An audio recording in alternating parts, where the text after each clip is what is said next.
You gotta check this out. Hop in.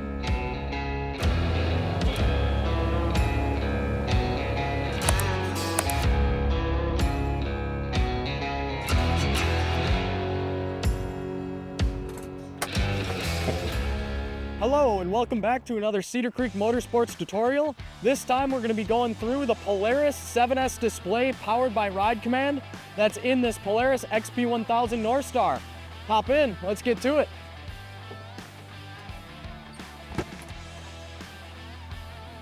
So as we power up the Polaris 7S display powered by Ride Command, we will notice the first thing that pops up is going to be the typical warning telling you to make sure to only program these screens when you are fully stopped. Failure to pay attention to what you're driving into could prove to be very painful and or expensive.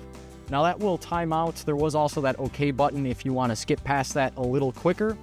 First thing that's going to come up is going to be this gauge pod display. This is a very customizable section of this gauge. The first thing that you will be able to customize on here is going to be your speedometer and tachometer readout. So right now we have this analog style tachometer with the speedometer right in the center. If you hit this little icon right there, that's going to flip it around to the other style where you can have it kind of split both digital displays. You can choose to hit this arrow and that will flip whether your speedometer or your odometer is on top, and it'll flip it around just by hitting that button right there. Towards the bottom of that pod section, you will notice the driveline indicator. So right now it's showing us that we are in two-wheel drive. If we throw this into turf mode, one of those rear wheels will be no longer highlighted to let you know you are in turf mode. If you throw it into the on-demand true all-wheel drive, those front tires will get highlighted in orange as well. And then over on the left-hand side of the screen here, we will notice we have a few other gauge pods as well. And now this is where you can do a lot more customization. If we go back to the lower right-hand corner where we have this little gear icon, we can give that a press, and this is going to come up with all the customizations that we can do. So on the right-hand side, there will be some preset gauge packs. So if you find that you want certain info when you are trail riding and then a different set of info when you are working on the farm or using this for more utility, you can save some preset layouts so that you can just quickly flip between them. You don't have to mess around customizing each individual one. On the lower left-hand side, you will notice all these little icons right here. This is how you can decide how you want that info to be displayed. So you will have 2 gauge pods up on top with 3 lists right below it, or you can choose to have 4 gauge pods or have everything listed out right there. Both the list and the 2 gauge pod with list below it, you are able to select up to 5 different values that you want to be displayed there. If you choose to have the 4 gauge pods, you will be limited to having 4 different values there as well. On the right-hand side here, this is going to be all the options that you can have displayed over on the left side of the screen. So you'll have some awesome features like having a compass, an elevation display that's also going to tell you your elevation change from where you started if you are using the ride tracking feature. You can also have it to display engine hours, engine temp. You can have a fuel level gauge, your trip meter. You can have an overall odometer, battery volts, or the ambient air temperature as well. Now, once you've selected what you want to be displayed on there, you can just hit that check mark in the lower right-hand corner, or there was the done button in the top right corner. And next up is the main feature of this Ride Command display, and that is going to be their GPS system. This is where it is powered by Ride Command. If you're unfamiliar, Ride Command is Polaris's own off-road GPS system that features a bunch of trail info, topographical maps, there's point of interest. There's a lot of really cool features with their Ride Command GPS systems. One of them being, if you'll notice this little squiggly blue line right there, that is their ride tracking. So wherever you ride this, if you have the ride tracking feature turned on, it is going to highlight the route of how you got there, so you can always find your way back. It's not going to let you get lost. And if we hit this little map icon again, then we can hit that center pull tab, we can take a look at our current ride. And this is going to tell you a bunch of information as far as the time that you've been riding, your time spent moving, your time spent stopped. It's also going to tell you the distance you have traveled and the elevation change that you've gone through on that route. You can also choose to pause the current ride so it's no longer going to be tracking you. And then you can start it up again. If you hit that little eyeball right there, that's going to determine whether or not you're seeing the actual route that you took. So if you're zigzagging a lot, you can choose to turn that off so it's not going to be highlighting up the map, or you can have that turned on and it's going to show you exactly how you got there. Other really cool feature with the Ride Command display is going to be its ability to do waypoints. So by hitting that add waypoint, it's going to drop it right where the vehicle is. Then you can hit that little pencil icon. You can choose to name the waypoint whatever you want. CCM for Cedar Creek Motorsports. And it will automatically load in the latitude and longitude coordinates. What is really cool is if you are trying to find a certain place that you only know the latitude, longitude, let's say it's your favorite hunting spot, it's your hunting property, you can plug those coordinates in and you will be able to navigate through there. You can also choose to delete the waypoints, and that will take them off of the screen. And the next feature that they have on this Ride Command is going to be their rides and places. This is where it's going to store all of your tracked rides, so if you want to copy them to a USB drive, you can do that, and then you can load them onto another friend's Ride Command display, or you can share it to your Ride Command account and then share it to your friends through there. You can also load in routes that you created on Ride Command's website that you can copy right into there. There's also places, which this is going to be waypoints, so if you added waypoints on there, you'll be able to see them in this rides and places spot, and then you can copy and share them as well. So if you're out in the backcountry, you can find a sweet overlook or an awesome waterfall that you want to share with your friends or get back to in the future. This is where you can save that, copy it to a USB, share it with your friends. You can also set up areas that will have certain speed limits that you can set up in there as well, and you can do that through Ride Command's app as well as their website. So if you own a farm or a ranch or even a job site, you can set up the exact boundary, and then you can set certain speed limits so your workers will only be able to drive up to certain speeds. One of the other standout features for the Polaris Ride Command GPS system is going to be their group ride ability.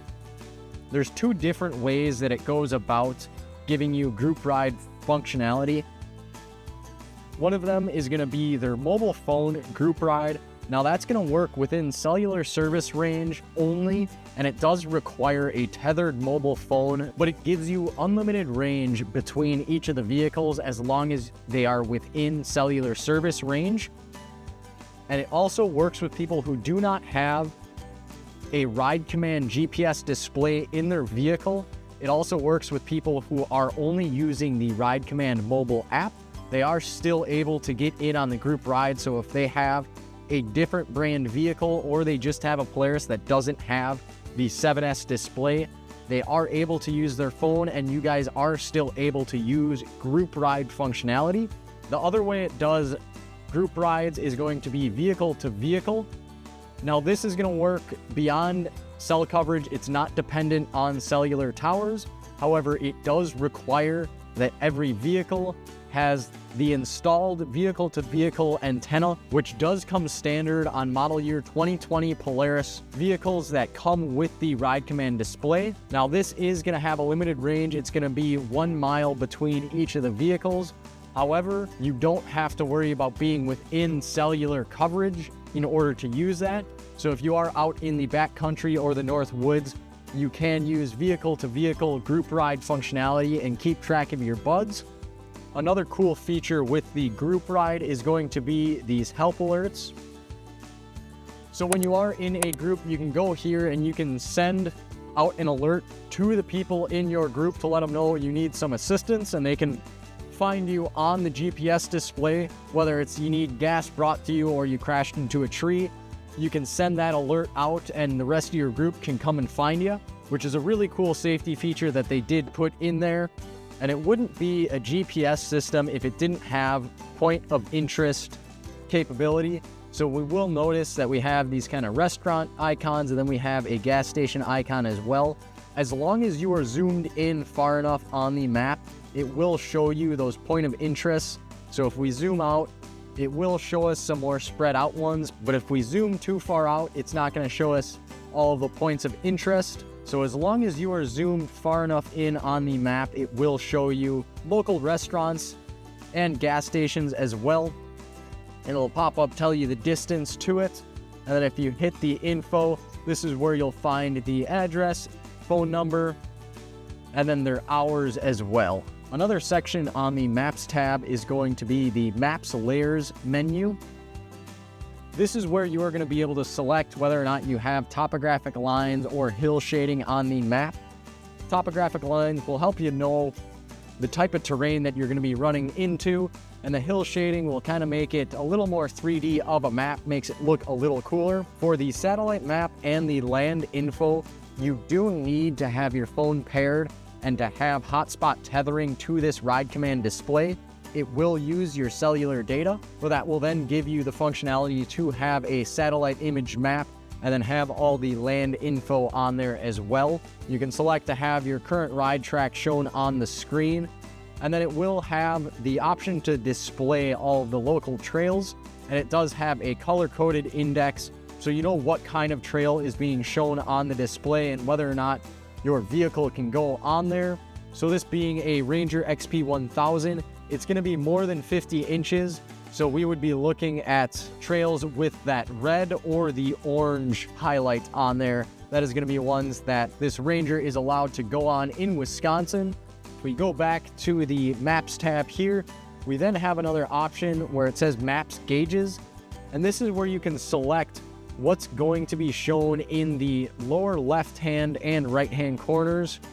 And the last option in the Maps tab here is going to be the Map Gauges. This is where you can customize what's going to be shown in the lower left-hand and the lower right-hand corners of the screen. So if you select which side you want to customize, you then have the same options that you saw on the gauge customized screen, or you can actually choose to not show anything there as well. Once you've selected what you want, select OK, got it, and then done, and then it will be displayed in the lower left-hand and right-hand corners of the display. In the top left-hand corner of the Ride Command display in the GPS tab, you will still have your mile-an-hour indicator and then your driveline indicator as well, so you know if you have the thing in four-wheel drive, turf mode, or two-wheel drive, it's going to let you know. The other option you have for the GPS screen is going to be where this little compass heading is right here. Right now, we have it set up to always have north at the top of the screen.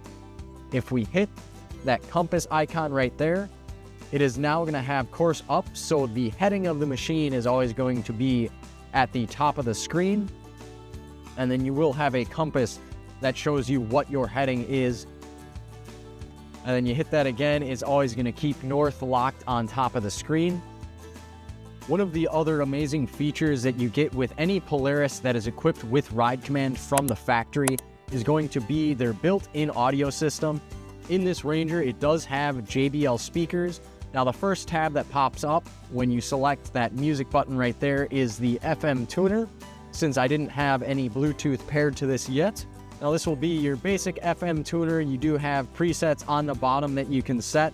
So if you find the station that you want to save, you can press and hold whatever preset location you want, and it will always be there. And towards the top of the screen, we do have this FM indicator. If we select that, this will show us all of our radio and music options on here. So we have FM, AM, we have a dedicated weather radio as well. So if you only want to know what kind of weather is coming in, you can select that. What is really cool is not only do we have Bluetooth, but we do have the ability to play music through the USB port that is in the glove box. So if you still have an iPod, you can plug that in and stream your music through the USB, or we can head on over to Bluetooth. And this is one of the spots where we are able to pair our phone. So if we have our phone in pairing mode, it will pop up on here. There's a code that will pop up. One will pop up on your phone. select OK on your phone, and now it will be paired to the ride command display. And this is where it will show you what music is playing. You are able to skip tracks, go to the next song. You can go back, play, and pause.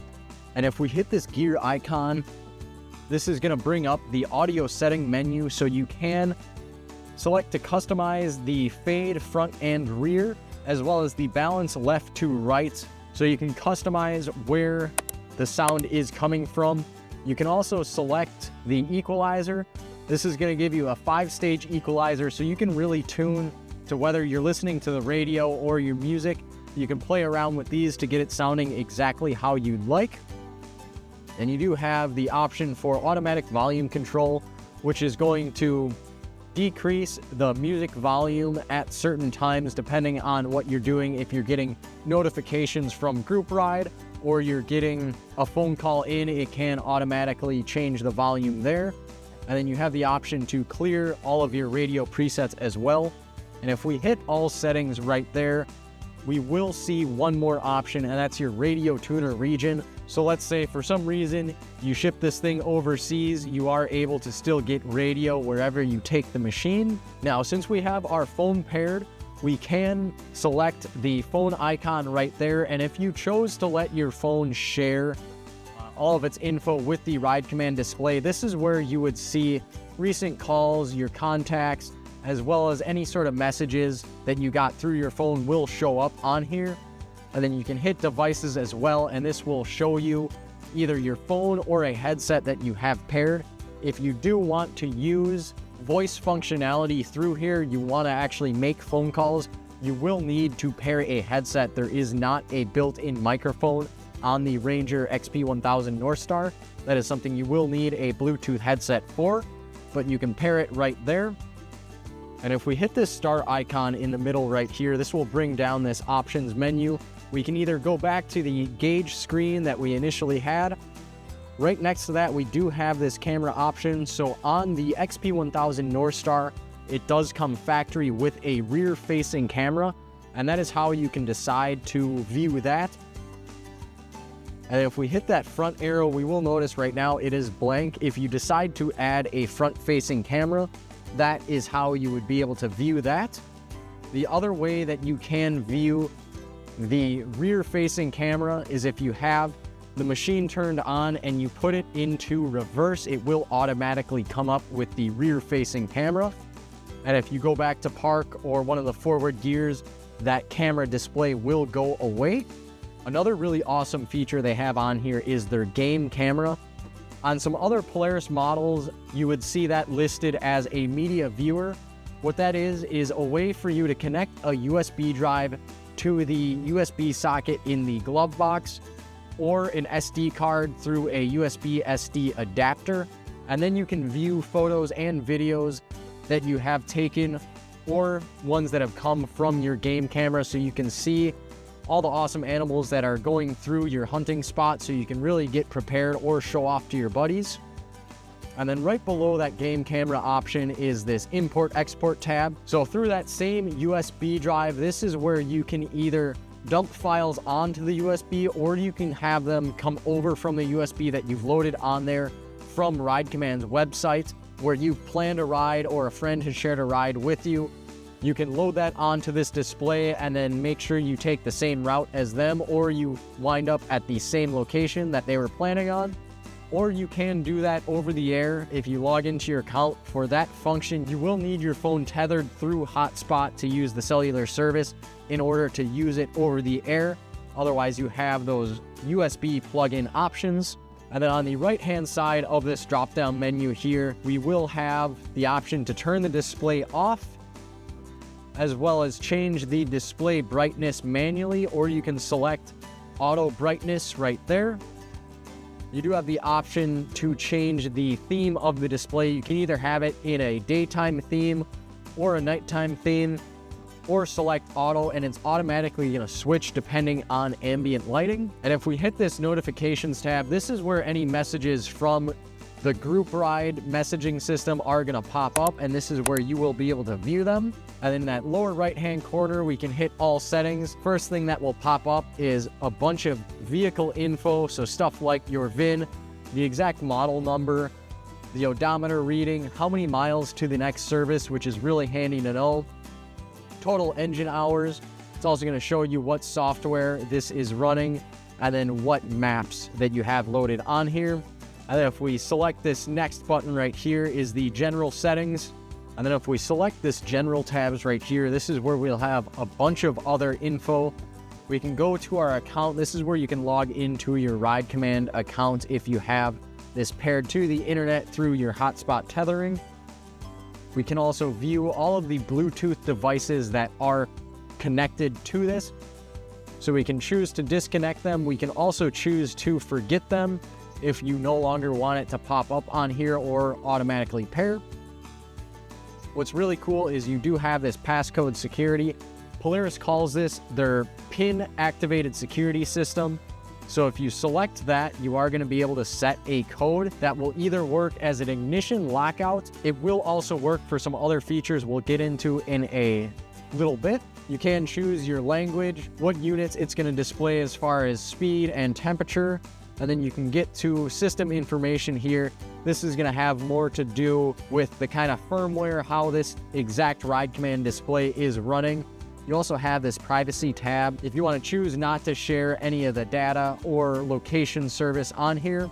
Now, if we go back in this Generals tab, you do have the option to update software. In order to do that, you will have to load the software onto a USB drive, plug it into the glove box, and then if you go here, this is how you will update it. They do have periodic updates, so if you log into your Ride Command account, you will be able to find out if there are any available updates. You also have the ability to update the maps and trails through the same USB method as with the actual Ride Command display software. And then you can choose to reset that, but we won't do that right now. The next option in their settings tab is going to be the time option. You can choose to have that automatically set from the GPS. If you choose to not, you are able to set your time zone, set the actual time and date, and then you can choose if you want it to have 24-hour time format or your regular 12-hour format. Now, I do think it's always best to have that time set from GPS. It helps keep it the most accurate. Next option is the audio settings tab. But earlier in the video, we kind of covered all that. There's another way to get to that audio settings. So we'll skip ahead to the vehicle settings here. Now, this is where you'll be able to see any sort of diagnostic trouble codes. It's also going to show you a quick explanation of whatever codes may have popped up and then possible solutions for them. So you're not stuck in the dark. It does help point you in the right direction. Now we'll notice that the engine start lockout and this speed limit have little lock signs next to it. Earlier in the video when we talked about the passcode for Polaris's PASS system, the pin activated security system, if you set that, this is where you'll be able to enter that passcode, and then you will be able to decide whether or not there is an engine start lockout where someone has to enter that pin for them to start it. Same thing with the speed limit control right here. You can set a max speed this vehicle will go with the pass system. And then anytime someone wants to change that or get by it, they would need to have that code as well. Great thing if you have kids around the farm or around the property that you don't want being able to get to full speed in one of these, you can limit that down. Another really awesome thing they have on these Polaris Northstars with the Ride Command is their plow control. So if you have a plow installed, you can hit yes right there, and then you can actually customize how long it's going to take for the plow to raise and lower right there. So if we bring back that drop-down menu, we will notice we now have this plow option. If we click that, that is going to bring us to the plow control screen. The first mode that it's going to default to being in is in manual. So you can raise and lower the plow using those arrows right there, or your winch control remote, or the button on the dash. What's really cool is if you select auto, that is automatically going to lower the plow when you shift the machine into low gear, and it's going to automatically raise the plow when you put it into reverse. If you do want to use it in back drag, you can hit that back drag mode. That will leave the plow down when you are going in reverse. Or you can deselect that. When you hit reverse, it's going to raise the plow. When you hit low gear, it's going to lower that plow onto the ground. You can also choose to stop automatic mode, and that will just throw it back into manual. And then if we hit the settings button, this is where you can again change how long it's going to take to both raise and lower the plow. So if we head back to this settings tab here, we're going to say I took the plow off because I don't actually have one installed on here. This is where you can get to some of your functionality for the vehicle-to-vehicle group ride, where you can decide to have pop-ups show on the display when you get new messages. You can also select some of the quick replies and customize those as far as how you can send really quick messages to other people in your group by hitting various buttons on here. And then below the vehicle-to-vehicle group ride tab, we do have this GPS status. This is going to show you how many satellites, your current latitude and longitude, the date and time, and it's going to show you a bunch of the satellites kind of displaying on there. But the main thing is you can actually see how many satellites you are connected to. Beneath that, this is where you will have some steering wheel shortcut buttons for equipped models. This Ranger Northstar does not have any steering wheel buttons, but this is going to be something that's very useful for people that have one of the Razor Pros or Razor Ultimate that does come with buttons on the steering wheel. And then here you can get to the cameras and you can tell it, hey, I don't have a front camera, I do have a rear camera. Not much else needed to go into there, and that's going to pretty much wrap it up for this Polaris 7S display powered by Ride Command that's in this 2025 Polaris Ranger XP1000 Northstar Edition Ultimate. If you have any other further questions, please make sure to leave a comment, like, and subscribe. Let us know what you want to see in the future. As always, thanks for watching. Let's get riding.